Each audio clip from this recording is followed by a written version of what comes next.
Breaking news Jagan అక్రమాస్తుల కేసులో IAS అధికారిని శ్రీలక్ష్మికి చుక్కెదురైంది. Discharge petition ను కొట్టివేస్తూ గతంలో తెలంగాణ హైకోర్టు ఇచ్చిన తీర్పును సుప్రీంకోర్టు సమర్థించింది.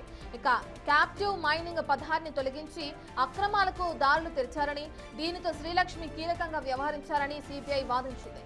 ఇక దీంతో పదవిలో ఉన్నంతకాలం ఆమె మరిది భారీగా అక్రమాస్తులు కూడబెట్టుకున్నారని కోర్టు దృష్టికి తీసుకువెళ్లింది.